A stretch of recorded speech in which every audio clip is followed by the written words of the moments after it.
Hangin din. Woo!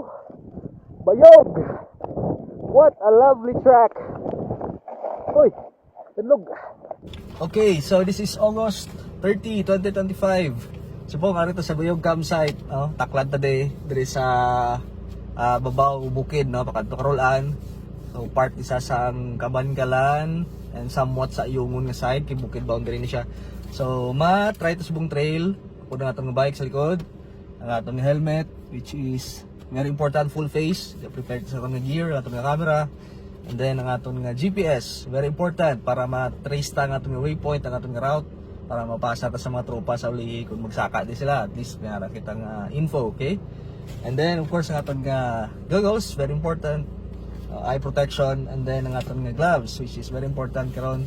Atong kamot just in case ma-slide or kung ano mong matabo, may tukod ta, may protection ta. This is another is full protection, no? Huwag kung gagamit sa mga half face or mga half lang di bulaw, kay delikado na siya, no?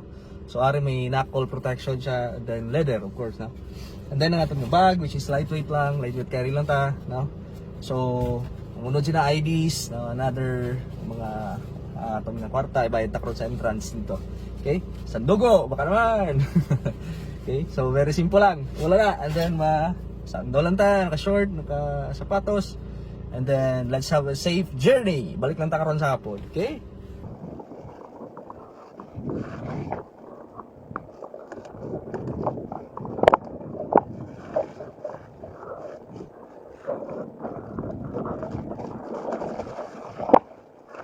Whew. Look at the view. Amo ni sa ang bato, matas-taas to ba, kung narakada sa kapihan ni Parkon or sa CPSU. Tupad sang puting bato, ang puting bato ara day, ara na ramping side. CPSU ato tampe. Ato ang Bayog. Ina nga bato, may peak na siya, munang pinakataas nga bukid kung maglantaw kada sa dalom sa kapihan ni Parkon, highway, no. Lantaw ato ng elevation 941 meters above sea level. Ang aton nga nalakat na is 1.5 kilometers. So ang Bayog siguro mga less than a kilometer na lang, no? Kalambot ta, hara na sa may blue nga atop, no? Hara na sa.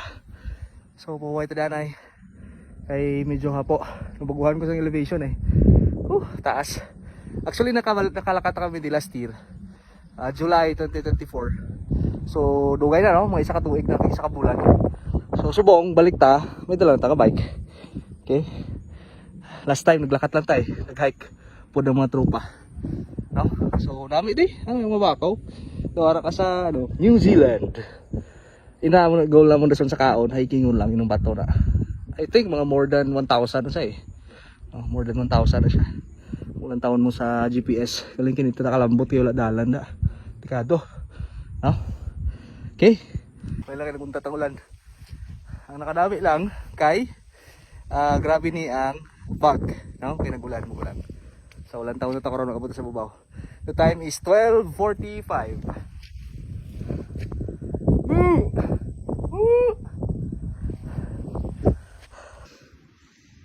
Tawa ba lang tsura? Sanadod sa batis. Yang mawasak tungod sa ulan. Lagi na.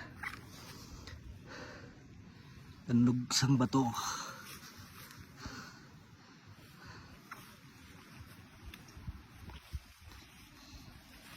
Bike check. So amo ni aton nga pang exercise trek Marlin 5. So para sa specs 2.4 Bontrager XT3 comp stock sa trek. Then brakes ta, we have Tektro rotors, Tektro 160mm. Aton nga fork, aton nga Santur 30mm coil spring. Ang aton nga stem Mountain Peak 31mm. Aton nga grips OD, no? And then ang aton nga handlebars kag aton cylinder is Tektro. Aton nga shifter Shimano Q's. Padto sa aton nga crank 9 speed. And then Ragusa pedals.